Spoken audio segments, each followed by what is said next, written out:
Hi అండి. తెలుగు కథల ప్రపంచంకు స్వాగతం. పునర్జన్మ మినీ నవలను వింటున్నాం కదండి. నిన్నటి భాగంలో ప్రభాకర్ తాను హాస్పిటల్లోనే ఉంటానన్నాడు.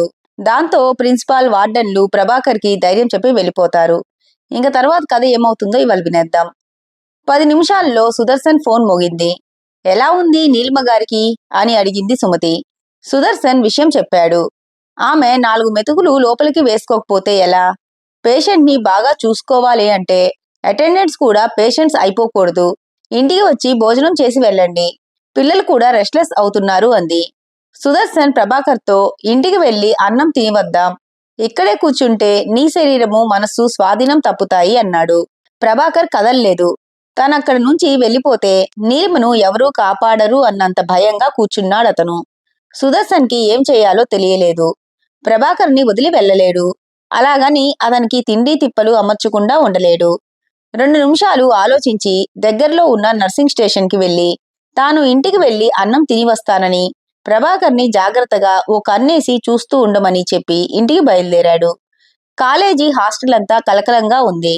నీలిమను తీసుకువెళ్ళటానికి అంబులెన్స్ రావటం, ఆమెను అందులోకి ఎక్కించడం కొందరు చూశారు. ఆ కొందరు మరికొందరికి చెప్పారు. విన్న వాళ్ళంతా ఇంకొంతమందికి చెప్పారు. చిలువలు పలువలుగా వార్త అంతటా వ్యాపించింది. నీలిమ కళ్ళు తిరిగి పడిపోయిందన్న దగ్గర మొదలై ఆమెను కిడ్నాప్ చెయ్యబోయారని, ఆమె ప్రతిఘటించిందని, దాంతో వాళ్ళు కొట్టి పారిపోయారని చెప్పేదాకా వెళ్ళింది. నీలిమను ముందుగా గమనించిన నలుగురు స్టార్ హీరోయిన్లు అయిపోయారు. అందరూ వారి చుట్టూ గుమిగూడి ప్రశ్నలు అడుగుతున్నారు. శిరీష దూరంగా కూర్చొని అందర్నీ గమనిస్తోంది. తాను తోసేయటం వల్లనే నీలిమ మేడం పడిపోయిందని ఎవరికీ తెలియదు. ఆమెను హాస్పిటల్లో చేర్చాక ఎప్పటికో అప్పటికి స్పృహ వస్తోంది. తను తోసేయటం వల్లనే పడిపోయానని ఆవిడకు గుర్తుకు వస్తుంది. బ్యాగ్లో తన బ్లాక్బెర్రీ ఫోన్ కనిపిస్తుంది. విషయమంతా బయటపడుతుంది. అప్పుడు తనేం చెయ్యాలి? ఎలాగోలా తన ఫోన్ తను వెనక్కి తెచ్చుకోవాలి. అప్పుడు ఆవిడ చెప్పిన విషయం నిజం కాదని తాను బుకాయించవచ్చు.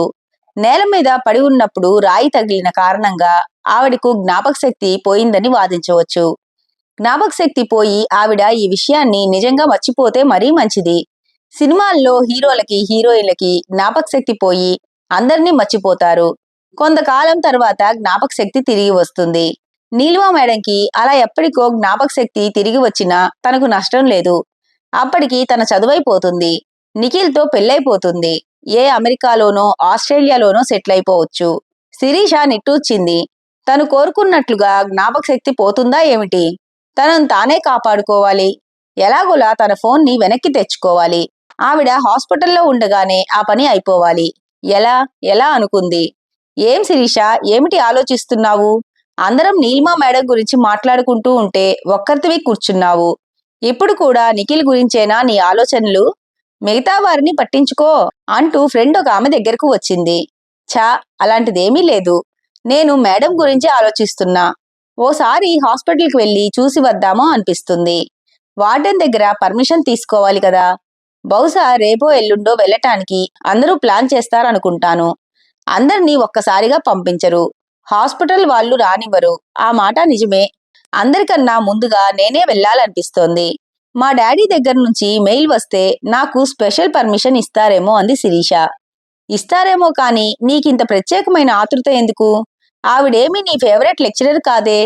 ఆ మాటకొస్తే ఆవిడ చాలా స్ట్రిక్ట్ అని, అన్నిటికీ అడ్డంకి అవుతోందని విసుక్కునేదానివి కదా.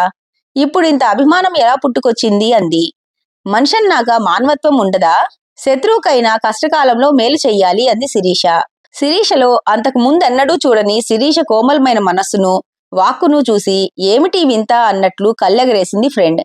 ఒక్కసారిగా ఉరుకులు పరుగులు కనిపించాయి. కాలేజ్ ప్యూన్ వస్తూ కనిపించాడు. అందరూ పరిగెత్తుకుంటూ వెళ్ళి మేడం ఎలా ఉన్నారు, మేడం ఎలా ఉన్నారు, లేచి కూర్చున్నారా, మాట్లాడగలుగుతున్నారా అని ప్రశ్నల వర్షం కురిపించారు. ప్యూన్ జవాబు చెప్పేలోగానే హాస్టల్ వార్డెన్ వాళ్ళ దగ్గరకు వచ్చి గర్ల్స్ సైలెన్స్ అన్నారు. నిశ్శబ్దం నెలకొంది. నీలిమ మేడంకి ప్రాణాపాయం లేదు. ఇంటర్నల్ డ్యామేజీ లేదు. రేపటికి స్పృహ రావచ్చు. మీరు వర్రీ కావద్దు. ఆవిడ గురించి ఆలోచనలు మానేసి మీ స్టడీస్లో పడండి. హోంవర్క్, ప్రాజెక్ట్ వర్కులు పూర్తి చేయండి. Go back to your rooms అన్నది. స్టూడెంట్స్ అందరూ ఎవరి రూమ్లకి వాళ్ళు నడిచారు. శిరీష ఆలోచనలో పడింది. ఇంకా ఇటు సుదర్శన్తో పాటు సుమతి, నీరజ, అరవింద్ హాస్పిటల్కి వచ్చారు. తండ్రిని చూడడంతో పిల్లలిద్దరూ బావురుమన్నారు. తన దుఃఖం ఎలా అంచుకున్నాడో, పిల్లల్ని దగ్గరకు తీసుకుని ఎలా ఓదార్చగలిగాడో ప్రభాకర్కి అంతుపట్టలేదు. సాయంత్రం డాక్టర్ వచ్చి నీలిమను పరీక్ష చేసి అంతా సవ్యంగా ఉందని, అందరూ ఇంటికి వెళ్లిపోవచ్చని చెప్పాడు. డాక్టర్, నేను రాత్రి ఇక్కడే ఉండొచ్చా అని అడిగాడు ప్రభాకర్. ఇక్కడ ఉండి మీరేం చేయగలరు?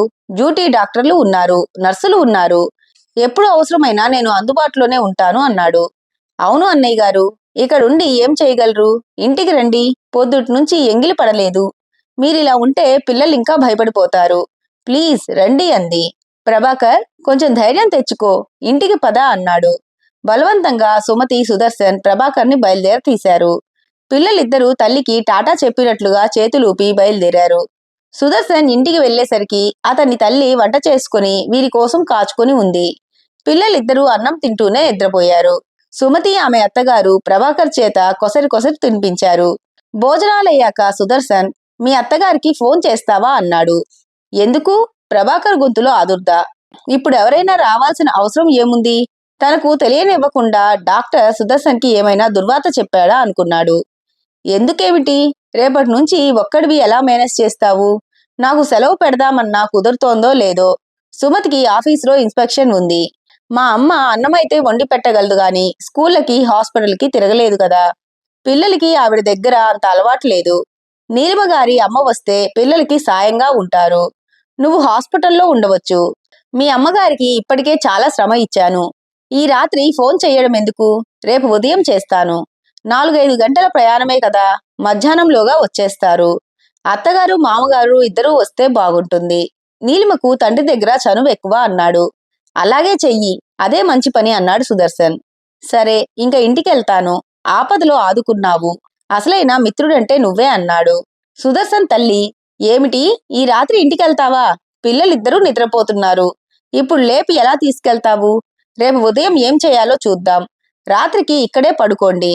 మా మనవలిద్దరూ రెసిడెన్షియల్ స్కూల్లోనే ఉన్నారు కదా, వాళ్ళు రూమ్ ఎలాగూ ఖాళీయే అన్నది.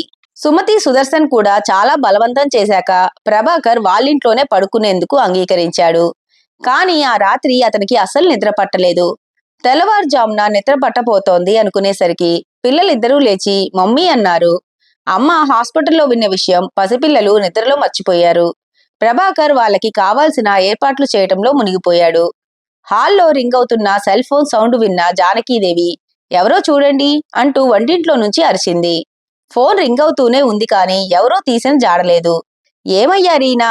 పేపర్ చదువుకుంటూ కూర్చుంటే మనిషి మాట వినబడదు, ఫోను రింగ్ అయినా తెలియదు అనుకుంటూ హాల్లోకి వచ్చి ఫోన్ తీసి ఎవరా అని చూసింది. అల్లుడి నెంబరు ఉంది. ఎప్పుడూ అమ్మాయి చేస్తుంది కాని అతను చెయ్యడే. ఏమైందిరా భగవంతుడా అనుకుంటూ ఫోన్ రిసీవ్ చేసుకుంటూ 1000 దేవుళ్ళకి మొక్కుకుంది. దేవుడా, ఏ ఆపద రానీకు తండ్రి అనుకుంటూ హలో అంది. అత్తయ్య గారు, నేను ప్రభాకర్ని మాట్లాడుతున్నాను. ఇంత ఉదయమే చేశావేమిటయ్యా? అంతా కులాసయ్యే కదా అన్నది. మామయ్య గారు లేరా అన్నాడు. విషయం వేగిరం చెప్పు బాబు అందామె. కంగారు పడాల్సింది ఏమీ లేదు. నీలిమకు చిన్న యాక్సిడెంట్ అయింది, హాస్పిటల్లో ఉంది. మీరు ఇక్కడికి వస్తే తనకు ధైర్యంగా ఉంటుంది అన్నాడు. కంగారు పడాల్సింది లేదా? ధైర్యం కావాల్సింది తనకా నాకా? భగవంతుడా, ఏం అబద్ధాలు చెప్తున్నాన్రా అనుకున్నాడు ప్రభాకర్. ఏమిటి, యాక్సిడెంట్ అయిందా? స్కూటర్ మీద నుంచి పడిపోయిందా? నువ్వు నడుపుతున్నావా, తను నడుపుతోందా? కారులోనే వెళ్ళమని ఎంత చెప్పినా వినదు అన్నారు. అత్తయ్య గారు, మామయ్య గారికోసారి పోనివ్వండి అన్నాడు. అసలు విషయం చెప్పవయ్యా, నా గుండె ఆగిపోతుంది అన్నది. అప్పుడే హాల్లోకి వచ్చిన సీతారామారావు, ఎవరు ఫోన్ చేశారు? నీ గుండె ఎందుకు ఆగిపోతుంది అంటూ ఉండగానే ఫోన్లో ప్రభాకర్ గొంతు, ఫోన్ మావయ్య గారికి ఇవ్వండి అని వినిపించింది. సీతారామారావు భార్య చేతిలోని ఫోన్ తీసుకుని, హలో ప్రభాకర్, ఏమైంది? ఉదయమే ఫోన్ చేశావు అన్నాడు. మావయ్య గారు, నీలిమ కాలేజ్ గ్రౌండ్స్ లో నడుస్తూ పడిపోయింది. కొంతమంది స్టూడెంట్స్ చూశారు. కాలేజీ మేనేజ్మెంట్ హాస్పిటల్లో చేర్పించింది. ఈవేళ స్పృహ వస్తుందని డాక్టర్లు చెప్పారు. మీరు ఇక్కడికి వస్తే నాకు, తనకు, పిల్లలకు ధైర్యంగా ఉంటుంది అన్నాడు. ప్రభాకర్, వర్రీ అవ్వకు, మేం 1 గంటలో బయలుదేరి వస్తాం. డ్రైవర్కి ఫోన్ చేస్తాను, అతను రాగానే బయలుదేరతాం అన్నాడు. థ్యాంక్ యూ మామయ్య గారు. అత్తయ్య గారిని కంగారు పడవద్దని చెప్పండి. ఆవిడ ధైర్యంగా ఉంటేనే అందరికీ ధైర్యం అన్నాడు. అలాగే, మధ్యాహ్నం అయ్యేసరికి అక్కడ ఉంటామన్నాడు. ఫోన్ పెట్టేసిన సీతారామారావు, నీలిమ కాలేజీ గ్రౌండ్స్ లో నడుస్తూ పడిపోయిందట. భయపడ్డానికి ఏమీ లేదని ప్రభాకర్ చెప్పాడు. హాస్పిటల్లోనూ ఇంట్లోనూ ఒక్కడే ఉండలేడు కదా, మనం ఉంటే అతనికి కొంత ఆసరా అన్నాడు. హమ్మయ్యా, నేల మీద పడిపోయింది కదా, అయితే పర్వాలేదు అనుకుంటూ జానకీదేవి ప్రయాణానికి ఏర్పాట్లు మొదలుపెట్టింది. సీతారామారావు డ్రైవర్కి ఫోన్ చేశాడు. సీతారామారావు జానకీదేవి చేరుకునేసరికి ప్రభాకర్ ఒక్కడే ఇంట్లో ఉన్నాడు. పిల్లలిద్దరూ స్కూల్కి వెళ్లారు. నేను మీరొచ్చేదాకా ఉండి హాస్పిటల్కి వెళ్దామనుకుంటున్నాను అన్నాడు. అన్నం పప్పు వండి బంగాళాదుంపలు వేయించాను, భోంచేదురుగాని రండి అన్నాడు అతను. అన్నం మాట సరే, అసలేమైంది? నీ కళ్ళు ఎర్రగా ఉన్నాయేమిటి? రాత్రంతా నిద్రపోలేదా అని అడిగింది జానకీదేవి. భోంచేస్తూ మాట్లాడుకుందాం రండి అంటూ ప్రభాకర్ వాళ్ళని డైనింగ్ రూంలోకి తీసుకుని వెళ్ళాడు. అన్నం తింటుండగా విషయమంతా చెప్పాడు. ఆదివారం నీలిమ కౌన్సిలింగ్ చేయటానికి కాలేజీకి వెళ్లటం, హోటల్ ప్లానిటోరియంలకు వెళ్లాలన్న ప్లాను, తాము కాలేజీకి బయలుదేరుతూ ఫోన్ చేయటం, కాలేజీ చేరే ముందు చేసిన ఫోన్ నీలిమ తీయకపోవటం, ఆ పైన ఆమె కనిపించకపోవటం, సుమతి సుదర్శన్ల సహాయం, కాలేజ్ మేనేజ్మెంట్ హాస్పిటల్లో చేర్పించడం, డాక్టర్ చెప్పిన మాటలు అన్నీ వివరంగా చెప్పాడు. కాలేజీ వెనక వైపుకు ఎందుకు వెళ్ళిందో, అక్కడ ఎందుకలా పడిపోయిందో తెలియటం లేదు. ఇప్పుడెలా ఉందో అంది జానకీదేవి. పిల్లలు స్కూల్కెళ్ళాక ఒక మారు వెళ్లి వచ్చాను. సాయంత్రానికి స్పృహ రావచ్చునని చెప్పారు. నాకు ఇంటికి రావాలనిపించలేదు. ఎప్పుడు కళ్ళు తెరుస్తుందో ఆ క్షణానికి ఆమె ఎదురుగా ఉండాలని ఉంది.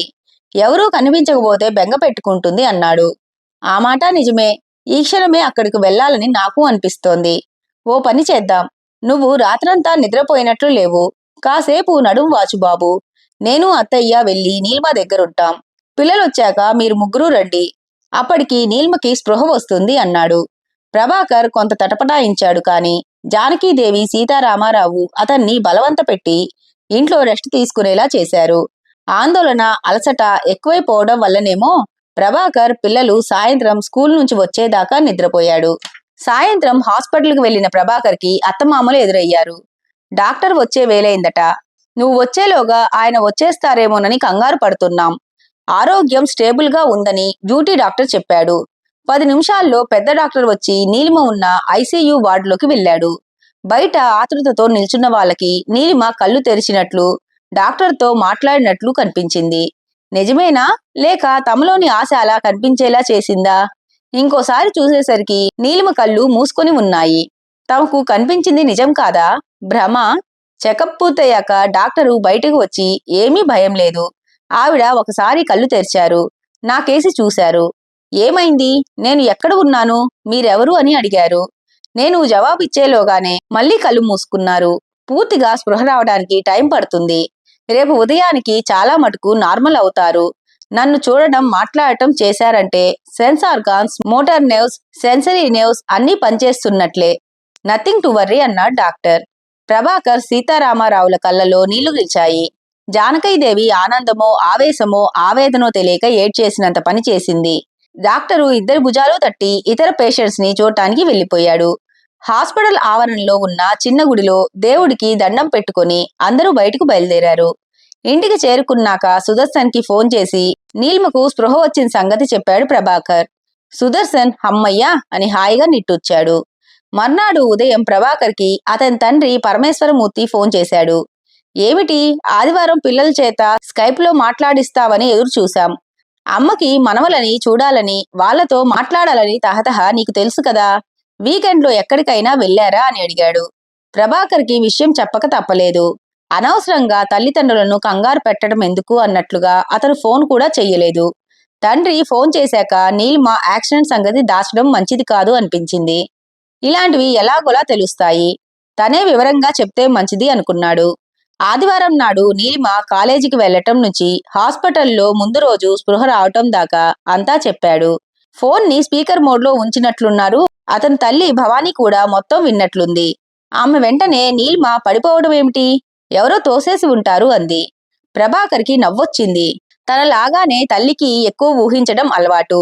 ఆవిడ పోలికే తనకు వచ్చినట్లుంది. నీలిమ కనబడిన క్షణం తన మనసు కిడ్నాప్ మీదకు పోయింది. తల్లి ఎవరో నీలిమను తోసేశారు అంటోంది. అదేమిటమ్మా, ఎవరు తోసేస్తారు? కోడలికి నాకెందుకులే అని ఉండటం రాదు. నేను టీచర్గా పనిచేశాను. సర్వీస్లో చేరిన నాటి నుంచి రిటైర్ అయ్యేదాకా క్లాస్లో పాఠాలు చెప్పటం, పిల్లలు చదివేలా చూసుకోవటం మాత్రమే నా డ్యూటీ అనుకున్నాను. స్కూల్లోనే ప్రేమ దోమ నాకు ఉండేవి. నేను పట్టించుకోలేదు. నీలిమ అలా కాదు. అన్న విషయాల్లో జోక్యం చేసుకుంటుంది. ధర్మ సంస్థాపన మన వల్ల అయ్యే పనేనా? పిల్లలు నైతిక ప్రవర్తన టీచర్ల బాధ్యత కాదా అన్నాడు పరమేశ్వరమూర్తి. భవానీ జవాబు చెప్పేలోగానే ప్రభాకర్ నేను సాయంత్రం ఫోన్ చేస్తాను అన్నాడు. హాస్పిటల్కి వెళ్లే టైం అయింది అంటూ ఫోన్ కట్ చేశాడు. తల్లిదండ్రులు ధర్మాధర్మాల మీద చర్చ మొదలెడితే దానికి అంతుండదని అతనికి తెలుసు. తల్లి ఊహ నిజమై ఉంటుందా? ఎవరైనా నీలిమను తోసేసి ఉంటారా? అతని మనసు పరిపరి విధాలా పోయింది. ఇక్కడ శిరీష మనసు కూడా పరిపరి విధాలా పోతోంది. నీలిమ మేడంకి స్పృహ వచ్చిందని కాలేజీలో అందరికీ తెలిసింది. ఇంకా పూర్తిగా ఈ లోకంలోకి రాలేదు. ఎంతకాలం రాకుండా ఉంటుంది? రేపో ఎల్లుండో ఆవిడికి అన్ని జ్ఞాపకం వచ్చేస్తాయి. అప్పుడు తన పరిస్థితి ఏమిటి? ఈలోగా బ్లాక్బెర్రీ ఫోన్ ఎలా వెనక్కి తెచ్చుకోవాలి అనుకుంది. కాలేజీలో కంప్యూటర్ ముందు కూర్చున్నదన్న పేరే కాని శిరీష మనసులో లేదు. దృష్టి కంప్యూటర్ స్క్రీన్ మీద ఉంది కానీ హృదయం లేదు. ఏం చెయ్యాలి? ఎలా చెయ్యాలి? ఎప్పుడు చెయ్యాలి? నీలిమ మేడం భర్త దగ్గరకు వెళ్లి, మేడం నా ఫోన్ తీసుకున్నారు. ఆవిడ ఫోన్లో ఛార్జీ అయిపోయి నన్ను ఒకసారి ఫోన్ అడిగారు. ఆవిడ బ్యాగ్లో ఉండిపోయింది. ఇమ్మని అడిగితే ఆయనకు విషయం తెలిసేలోగా ఈ పని చేసేయాలి. మేడం పూర్తిగా కోలుకునేలోగా ఫోన్ తెచ్చేసుకోవాలి. ఈ రోజే హాస్పిటల్కి వెళ్తే మేలు. కాలేజీలో ఏం చెప్పి బయటపడాలి అని అనుకుంటుంది. కంప్యూటర్ స్క్రీన్ మీద మెసేజ్ చూడగానే శిరీష ఆలోచనలు ఆగిపోయాయి. అది నిఖిల్ పెట్టిన మెసేజ్. హాయ్ శిరీష, ఏమయ్యావు? ఆదివారం నుండి ఎదురు చూస్తున్నా. నువ్వు లేవు, నువ్వు పంపిస్తానన్న ఫోటో లేదు. నీ స్టూడెంట్ ఐడికి పంపకూడదని తెలుసు, కానీ మార్గం లేక పంపుతున్నాను. రిప్లై కొట్టు. వెంటనే మెసేజ్ డిలీట్ చేసేయి. శిరీష ఒక్క క్షణం ఆలోచించి అన్ని వివరంగా చెప్తా. రేపు సాయంత్రం కాఫీ డేకిరా, ఎప్పుడూ అలవాటైన దానికే అని రిప్లై ఇచ్చి మెసేజీలు డిలీట్ చేసింది. ఈవేళ సాయంత్రం హాస్పిటల్కి వెళ్ళాలి. లేట్ అయిన కొద్దీ రిస్క్ ఎక్కువ అవుతుంది అనుకుంది. కొన్ని పరీక్షలు చేశాక నీలిమను ఐసీయూ నుంచి మామూలు గదిలోకి మార్చారు డాక్టర్లు. ప్రభాకర్ని ఈ విషయం ఎంతగానో సంతోషపెట్టింది. ఇంకా తరువాత కథ ఏమవుతుందో రేపటి భాగంలో వినేద్దామండి.